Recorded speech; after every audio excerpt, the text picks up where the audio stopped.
നമസ്കാരം. ഞാൻ ഓരോ ദിവസവും കാണുന്ന മനുഷ്യരുടെ വ്യത്യസ്തമായ സ്വഭാവങ്ങൾ, അവൻ്റെ ജീവിത രീതികൾ, അവൻ്റെ നിഗൂഢമായ മനസ്സ്, ആ മനസ്സിൻ്റെ സഞ്ചാരങ്ങൾ, അവൻ അനുഭവിക്കുന്ന വേഷങ്ങൾ, അവൻ്റെ കപട സംസാരങ്ങൾ, കപടമായ പെരുമാറ്റങ്ങൾ, ഇഷ്ടമില്ലാത്തവനെ കണ്ടാൽ ചേർത്ത് പിടിക്കുന്നവർ, ഇഷ്ടക്കേട് പ്രകടിപ്പിക്കുന്നവർ. അപ്പോൾ ഇതൊക്കെ മനുഷ്യൻ്റെ സ്വഭാവ രീതികളിൽപ്പെട്ടത് തന്നെയാണ്. മനുഷ്യൻ ഇതൊക്കെ കൊണ്ട് നേടുന്നത് എന്താണ്, നഷ്ടപ്പെടുന്നത് എന്താണെന്നൊക്കെ ചോദിച്ചാൽ അതിന് നമുക്കൊരു വ്യക്തമായ ഉത്തരമില്ല. മനുഷ്യൻ അങ്ങനെയാണ്. നായ്ക്കൾക്ക് ഭക്ഷണം കൊടുത്താൽ അവ നമ്മെ കണ്ട വാലാട്ടും. മൃഗങ്ങൾക്ക് ഭക്ഷണം കൊടുത്താലും അവൻ നമ്മളോട് സ്നേഹം പ്രകടിപ്പിക്കും. അത് ആനയാണെങ്കിലും പശുക്കളാണെങ്കിലും നാൽക്കാലികൾ ഏതാണെങ്കിലും.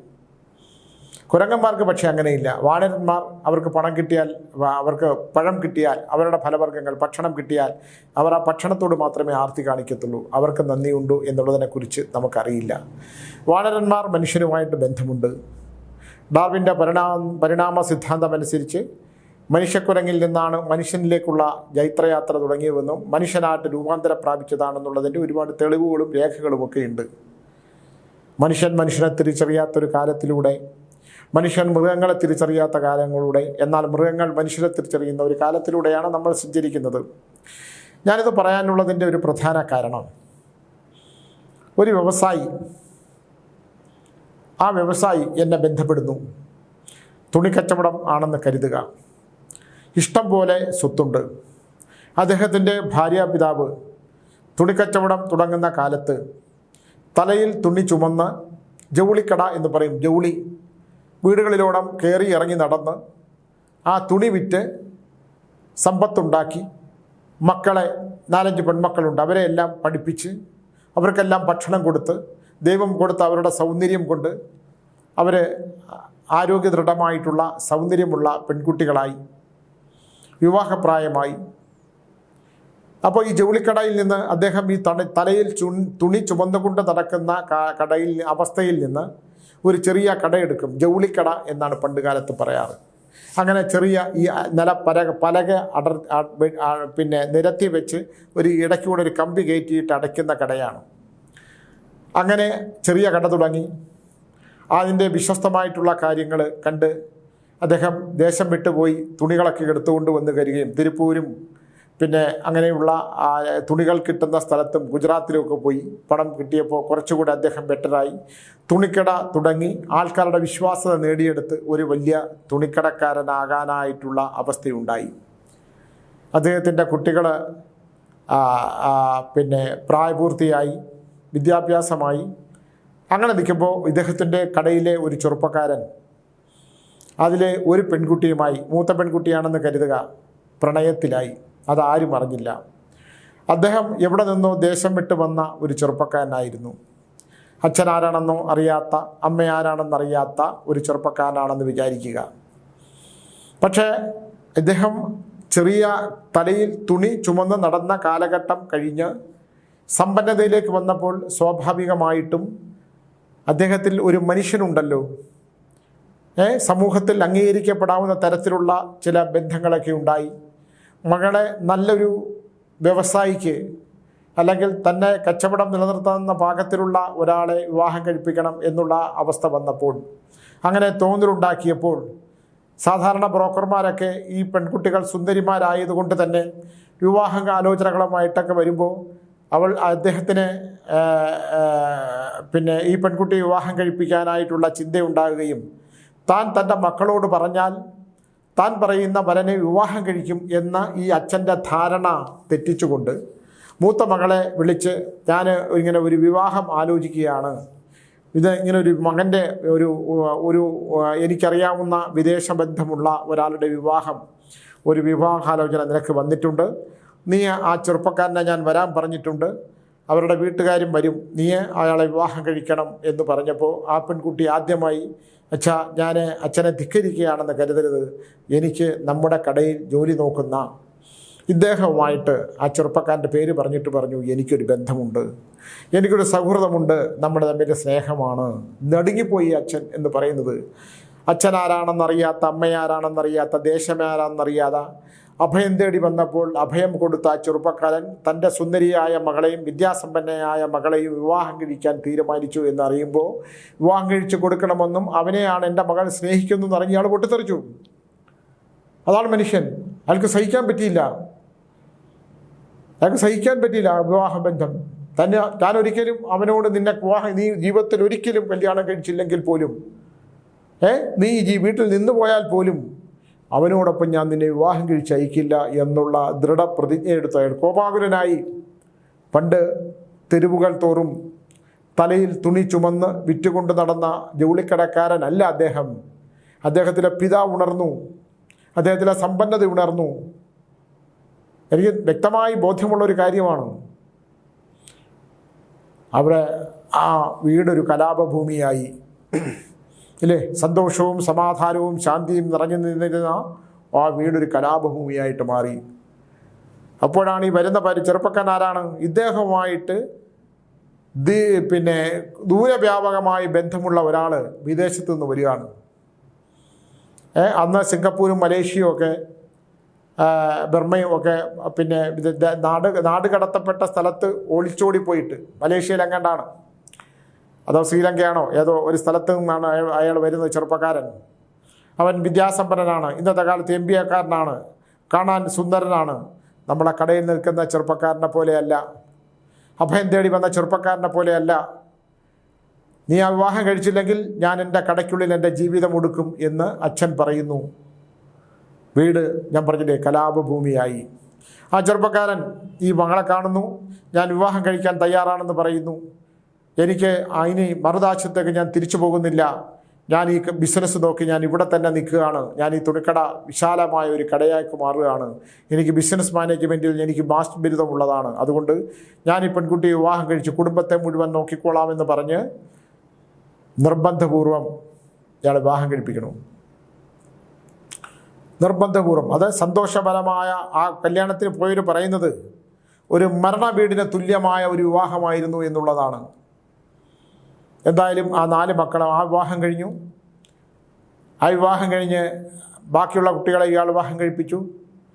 ഈ അച്ഛൻ ക്രമേണ അച്ഛനിൽ നിന്ന് ഈ മരുമകൻ ആ ബിസിനസ് സ്വന്തമാക്കി എന്നുള്ളതാണ്.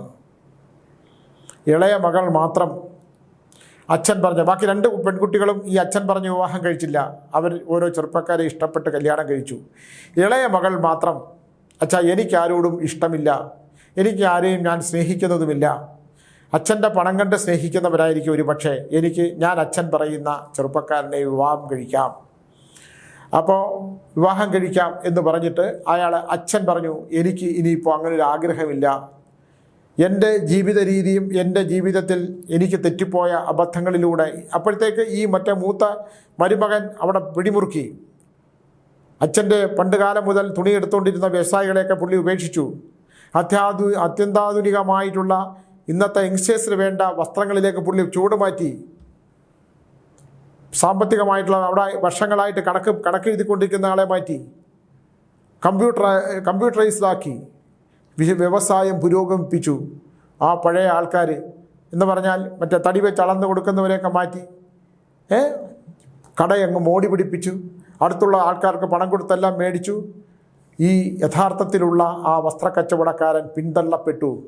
അദ്ദേഹം കടയുടെ പുറയിലേക്ക് പോകുന്ന തരത്തിലേക്ക് ഇല്ലാതായി. ഒന്ന് ആലോചിച്ച് നോക്കൂ.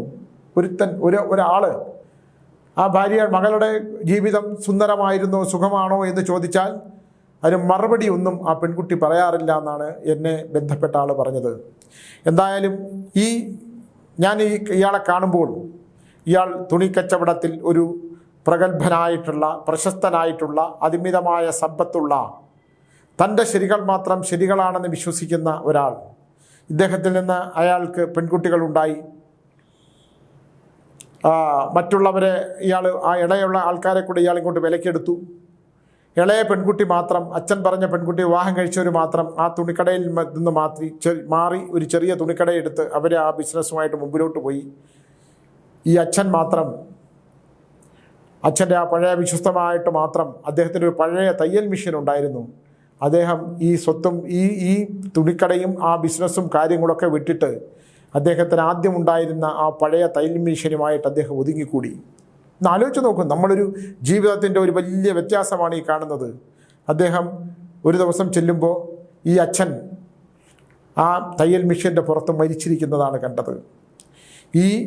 ഈ പ്രതാപിയായ ഈ മലേഷ്യയിൽ നിന്ന് വന്ന് ആദ്യ വിവാഹം കഴിച്ച, സമ്പത്ത് മുഴുവൻ കൊള്ളയടിച്ച, സമ്പത്ത് മുഴുവൻ സ്വന്തമാക്കി, ബാക്കിയുള്ള ഈ അനിയത്തിമാരുടെ ഈ ഭാര്യയുടെ അനിയത്തിമാരുടെയും ഒക്കെ ഇയാളെ വശത്താക്കി, അവരുടെ ഭർത്താക്കന്മാരെയും വശത്താക്കി, എല്ലാം വശത്താക്കി ഈ ഇളയ പെൺകുട്ടിയെയും ഭർത്താവിനെയും മാറ്റി നിർത്തിക്കൊണ്ട് ഇയാളുടെ അധീനതയിലാക്കി എടുത്തത് മുഴുവൻ. എത്ര ഷൂഡായിട്ടുള്ള മനുഷ്യനാണോ എന്ന് ആലോചിച്ച് നോക്കൂ. അപ്പോൾ അയാളുടെ കുറേ വിഷയങ്ങളൊക്കെ ഉണ്ടായി, പ്രശ്നങ്ങളൊക്കെ ഉണ്ടാകുമ്പോഴാണ് ഒരു ജ്യോതിഷൻ്റെയോ ഒരു സ്വാമിയുടെയോ ആവശ്യമുണ്ടെന്ന് പറഞ്ഞ് ഒരാൾ എന്നെ ബന്ധപ്പെടുന്നു. ഞാൻ ഇയാളെ കാണുന്നു. ഒറ്റ നോട്ടത്തിൽ തന്നെ അയാളുടെ സംസാരത്തിന് പണമൊന്നും വിഷയമില്ലാത്ത ആൾ. എനിക്ക് പണമൊന്നും വിഷയമില്ല സ്വാമി, എനിക്ക് ശത്രുക്കളാണ് വിഷയം, നിങ്ങൾ ഉഗ്രപ്രത്യങ്കര. ഇതുപോലുള്ള ഒരു സംസ്കാരമില്ലാത്ത, പണമാണ് ഈ ലോകത്തിലെ ഏറ്റവും വലുതെന്ന് വിശ്വസിക്കുന്ന ഒരാളെ ചതിക്കുന്ന മുഖം ലക്ഷണശാസ്ത്രത്തിൽ ഒരാളെ നീ വഞ്ചനയും ചതിയുമാണ്. നീ ഒരു ചെറിയ പ്രസ്ഥാനത്തിൽ റോഡിലൂടെ തുണിവിട്ട് കിടന്ന ഒരാളുടെ സ്വത്തും ജീവിതവും അവൻ്റെ സ്വപ്നങ്ങളും സ്വന്തമാക്കി അവസാനം അയാൾ ഉണ്ടായിരുന്ന തയ്യൽ മെഷീൻ്റെ പുറത്ത് മരിച്ചിരുന്ന ദുഃഖഭാരത്തോടുകൂടി തൻ്റെ സാമ്രാജ്യങ്ങൾ മുഴുവൻ നഷ്ടപ്പെട്ടു പോയിട്ട് തൻ്റെ ഇഷ്ടങ്ങൾക്കനുസരിച്ച് തൻ്റെ മകൾ അവൻ്റെ പ്രണയം നശിച്ചു പോയപ്പോൾ അയാളെ ഒഴിവാക്കിക്കൊണ്ട് നിനക്ക് ഞാൻ എൻ്റെ മകളെ കല്യാണം കഴിച്ച് തന്നിട്ടുണ്ടെങ്കിൽ എൻ്റെ തകർന്നു വീഴുന്ന സാമ്രാജ്യം ആ ദുഃഖം ഞാൻ അനുഭവിച്ചേ പറ്റൂ എന്ന് വിശ്വസിച്ചിരുന്ന ഒരു മകൻ. അതേസമയം ഉണ്ടായിരുന്ന ആളെ ആ പയ്യനുണ്ടായിരുന്നല്ലോ ആ കടയിലെ, അയാൾ അപ്പോഴും ആ കടയിലായാലും നിലനിർത്തി. പക്ഷേ ഇയാൾ എങ്ങനെയോ തിരിച്ചറിഞ്ഞു തൻ്റെ ഭാര്യയ്ക്ക് പണ്ട് ആ കടയിലുണ്ടായിരുന്ന ഇന്ന ആളുമായിട്ടൊരു സ്നേഹബന്ധമുണ്ടായെന്ന് തിരിച്ചറിഞ്ഞ് അയാളെ കടയിൽ നിന്ന് ഒഴിവാക്കി. ഒന്ന് ആലോചിക്കണം, നീചനായ മനുഷ്യൻ, പണത്തിന് വേണ്ടി പണം കൊണ്ട് എന്തും വിലയ്ക്ക് നേടാം എന്ന് വിചാരിക്കുന്ന മനുഷ്യൻ. ഞാൻ എന്തായാലും എന്നോട് പറഞ്ഞപ്പോൾ ഞാൻ അദ്ദേഹത്തിൻ്റെ ഫലങ്ങളൊക്കെ നോക്കിയതിന് ശേഷം ഞാൻ അദ്ദേഹത്തിന് ചില പൂജ പരിഹാരങ്ങളൊക്കെ പറഞ്ഞു കൊടുത്തു. എൻ്റെ മരണപ്പെട്ടു പോയ ശിഷ്യനെ കൊണ്ട് ഞാൻ അവിടെ ചില പരിഹാരങ്ങളൊക്കെ ചെയ്തു കൊടുത്തു. അപ്പോൾ എന്നിട്ട് അദ്ദേഹം ഒരു ദിവസം എന്നോട് പറഞ്ഞു, സ്വാമി പ്രൊഡിക്ഷൻസ് ഒക്കെ പറഞ്ഞല്ലോ, ഏറ്റവും പ്രധാനപ്പെട്ട ഒരു കാര്യം എന്നോട് പറഞ്ഞില്ല. ഞാൻ ചോദിച്ചു അതെന്താണ്? എൻ്റെ ഭാര്യയ്ക്ക് ഒരു രഹസ്യ ബന്ധമുണ്ടായിരുന്നു. അതെന്തിനു പറയണം? നിങ്ങളുടെ ഭാര്യ പ്രസവിച്ച് 3 കുട്ടികളും ഉണ്ടായില്ലേ? ഇനി എന്തിനാ അതിൻ്റെ രഹസ്യ ബന്ധത്തെക്കുറിച്ച് പറയുന്നു? നിങ്ങൾക്കുണ്ടായ മക്കൾ വേറെ വിവാഹവും കഴിച്ചില്ലേ? അതല്ല, അവൻ്റെ നാശം അങ്ങ് പറയാൻ പറ്റൂ? ഇയാളെ ഞാൻ ആ നിമിഷം, അപ്പോൾ നമ്മൾ ഈ പരിഹാരക്രിയകളൊക്കെ ചെയ്ത് കഴിഞ്ഞതിന് ശേഷമാണ് നമ്മൾ ആ പൂജ ചെയ്ത ആൾക്കാർക്ക് ഫലം കൊടുക്കണ്ടേ. അയാളുടെ 1 രൂപ നാണയം പോലും. ഒന്ന് ആലോചിച്ച് നോക്കൂ. ഞാൻ ആ ഫലം നിങ്ങൾ എൻ്റെ ഭാര്യയോട് പറയണം, ഇന്ന പേരുള്ള ആളുമായിട്ട് നിനക്ക് ഇഷ്ടമുണ്ടായിരുന്നില്ലേ, നീ എന്തിനാണ് ഈ വ്യവസായിയായ എൻ്റെ ജീവിതം തകർത്തു, അതുകൊണ്ട് നിൻ്റെ അവസാന കാലം ബുദ്ധിമുട്ടും ദുരിതമായിരിക്കും എന്ന് ഞാൻ അദ്ദേഹത്തിൻ്റെ ഭാര്യയോട് പറയണം. ഇയാൾ എന്നോട് പറഞ്ഞു. ഞാൻ പറഞ്ഞു എനിക്ക് പറ്റില്ല. ഇത് നിങ്ങളെക്കുറിച്ച് അറിയാവുന്ന എല്ലാവർക്കും അറിയാവുന്നൊരു കാര്യമാണ്. അത് ഒരാളുടെ പ്രഡിക്ഷൻ പറയാൻ പുറത്തുനിന്നറിയുന്ന വാർത്തകൾ കേട്ടുകൊണ്ട് ആ വാർത്തകൾ പറഞ്ഞ് വിശ്വസിപ്പിച്ചുകൊണ്ട് നിങ്ങൾക്ക് നിങ്ങളുടെ ഭാര്യയോട് തോന്നുന്ന പകയുണ്ടെങ്കിൽ നിങ്ങൾക്ക് മനോരോഗിയാണ് ഞാനത് പറഞ്ഞു, നിങ്ങളൊരു മനോരോഗിയാണ്. നിങ്ങളെ ഓരോ കാര്യവും പറഞ്ഞ് അവരെ പീഡിപ്പിക്കുകയാണ്. ഒരു രാത്രി പോലും നിങ്ങൾ അവർ സമാധാനം കൊടുക്കില്ല. നിങ്ങൾ ഈ കോടികളൊക്കെ ഉണ്ടാക്കണമെങ്കിൽ ദുരിതപൂർണമായിട്ടുള്ളൊരു ജീവിതമാണ് അവർക്കുള്ളത്. നിങ്ങളെ 3 കുട്ടികളെ അവർ പ്രസവിച്ചിട്ടുണ്ടെങ്കിൽ അത് നിങ്ങളുടെ കാമത്തിൻ്റെ, നിങ്ങളുടെ ശരീരത്തിൻ്റെ തൃപ്തിക്ക് വേണ്ടി അവർ നിങ്ങളോട് സഹകരിച്ചെന്ന് മാത്രമേ ഉള്ളൂ. ഒരിക്കൽ പോലും അവർക്ക് നിങ്ങളെ സ്നേഹിക്കാൻ പറ്റിയിട്ടില്ല എന്ന് പറഞ്ഞ് ഞാനിവിടെ ഇറങ്ങിപ്പോയി. ബാക്കി പണത്തിൻ്റെ കാര്യം ഒറ്റ പ്രാവശ്യം ഞാൻ പറഞ്ഞു, ഇതിൽ എൻ്റെ കൂടെ 5-6 പേരുണ്ട്, അവർക്കുള്ള ദക്ഷിണ കൊടുത്തേക്കണമെന്ന് പറയുമ്പം പുള്ളി പറഞ്ഞു, ഞാൻ നിങ്ങൾ പറഞ്ഞില്ലല്ലോ, അതെന്തിനു ഞാൻ പറയണം? നിങ്ങളുടെ ഭാര്യയ്ക്ക് രഹസ്യബന്ധമുണ്ടെന്ന് എന്നെക്കൊണ്ട് പറയിപ്പിക്കാൻ നിൽക്കുന്നത് എന്തിനാണ്? അത് പറഞ്ഞ് അവരുടെ മുഖം മങ്ങുന്നതും അവർ ദയനീയമായ ആഘാതമുണ്ടാക്കുന്നതും കേട്ട് നിങ്ങൾക്ക് സംതൃപ്തിപ്പെടാനുള്ളതാണോ? നിങ്ങളൊരു മനോരോഗിയാണ്. നിങ്ങളുടെ പണം എനിക്ക് ആവശ്യമില്ല. പക്ഷേ നിങ്ങളൊന്ന് അനുഭവിച്ചോളൂ, ഇത് ദൈവികമായിട്ടുള്ള കാര്യങ്ങൾ ഞാൻ ചെയ്തു തന്ന ഫലങ്ങളാണ്. ആ പണം നിങ്ങളെടുത്ത് തന്നെ കയ്യിൽ വെച്ചോളൂ. പക്ഷേ നിങ്ങൾക്കിതിൻ്റെ 100 ഇരട്ടി നിങ്ങൾക്ക് നഷ്ടപ്പെടുമെന്ന് മാത്രമല്ല, ജീവിതത്തിൻ്റെ അവസാന കാലം നിങ്ങൾ വളരെ ബുദ്ധിമുട്ടും. അതെനിക്ക് പണം തരാത്തത് കൊണ്ട് മാത്രമല്ല, നിങ്ങളുടെ ഈ നിങ്ങളൊരു വലിയ മനുഷ്യൻ്റെ സാമ്രാജ്യം തട്ടിയെടുത്തവനാണ്. അവരുടെ കുടുംബത്തിൻ്റെ സകല സൗഭാഗ്യങ്ങളും തട്ടിയെടുത്തതാണ്. എന്നിട്ട് സമൂഹത്തിൽ നിങ്ങൾ വലിയ ആളായിട്ട്, ഈ സമൂഹത്തിലെ ഏറ്റവും വിലമതിക്കുന്ന ഒരാളായിട്ട് നിങ്ങൾ പണം കൊടുത്ത് ബഹുമാനം വിലയ്ക്ക് വാങ്ങുന്ന ഒരാളാണ്. നിങ്ങളെപ്പോലുള്ള മനുഷ്യർ ഈ ഭൂമിക്ക് നാശമാണ്. നിങ്ങളുടെ പണം എനിക്ക് ആവശ്യമില്ല, എൻ്റെ ശിഷ്യന്മാർക്കും ആവശ്യമില്ല. നിങ്ങളുടെ കയ്യിൽ തന്നെ വെച്ചോളൂ. പക്ഷേ നിങ്ങളൊരു കാര്യം മനസ്സിലാക്കൂ, നിങ്ങളുടെ ഭാര്യ ഒരാളെ സ്നേഹിച്ചു. ആ സ്നേഹിച്ചത് തെറ്റായിട്ട് എനിക്കിപ്പോഴും തോന്നില്ല. നിങ്ങളെപ്പോലെ ക്രൂരനായിട്ടുള്ള ഒരു മനുഷ്യനെ വിവാഹം കഴിച്ചെന്നും അതിൻ്റെ 3 മക്കളെ നിങ്ങൾ അവർ പ്രസവിച്ചു എന്നുള്ള ദുഃഖം മാത്രം അവർക്ക് എപ്പോഴും ഉണ്ടാകും. അവർ ജീവിതത്തിൻ്റെ അവസാന കാലം വരെ ദുരിതങ്ങളോട് മാത്രമേ ജീവിക്കുകയുള്ളൂ എന്ന് പറഞ്ഞു. അപ്പം പറഞ്ഞു അത് ആയിക്കോട്ടെ. ഞാൻ പറഞ്ഞു ആയിക്കോട്ടെ അല്ല, അതാണ്. ഇതിൻ്റെ ഒരു ഫലമുണ്ട് താങ്കൾക്കുള്ളത്. അത് ഞങ്ങൾക്കാർക്കും പണം തരേണ്ടതല്ല.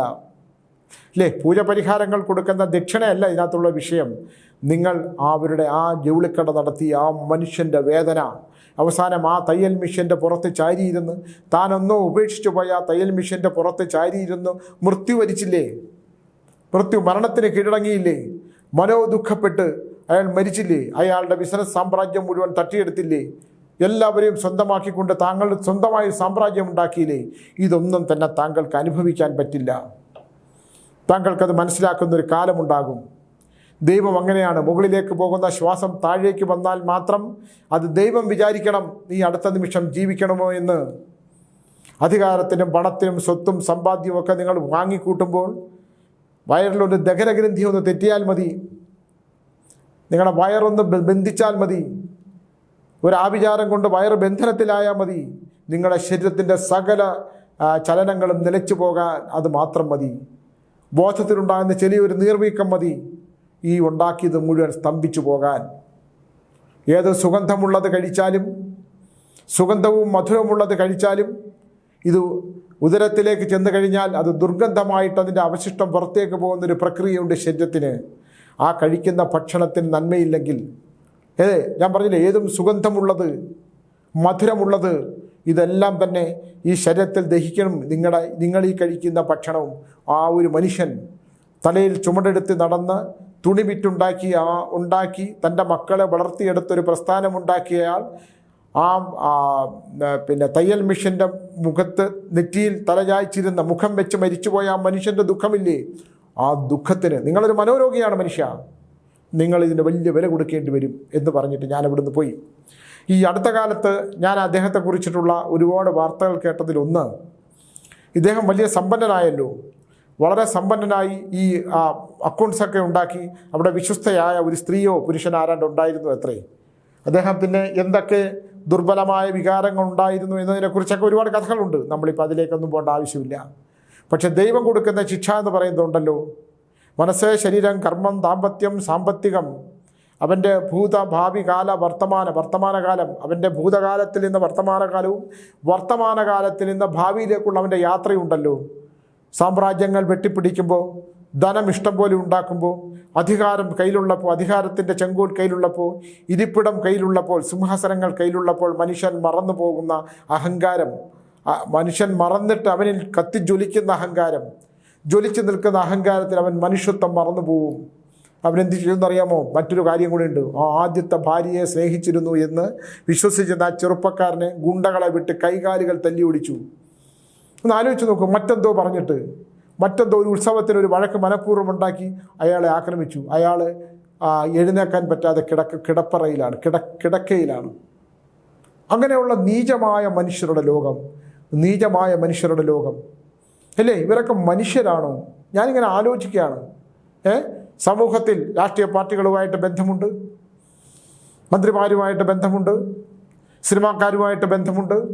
അദ്ദേഹത്തിൻ്റെ പേര് പറഞ്ഞാൽ അറിയാത്തവരാരുമില്ല. അദ്ദേഹത്തിൻ്റെ മനസ്സ്, നിങ്ങൾ ചീഞ്ഞളിഞ്ഞു പോയ ഒരു മനസ്സ് ആലോചിച്ച് നോക്കൂ. ചീഞ്ഞളിഞ്ഞു പോയ ഒരു മനസ്സുള്ള ഒരു മനുഷ്യൻ. ഞാൻ പേരും നാളും നക്ഷത്രവും ഒന്നും പറയുന്നില്ല.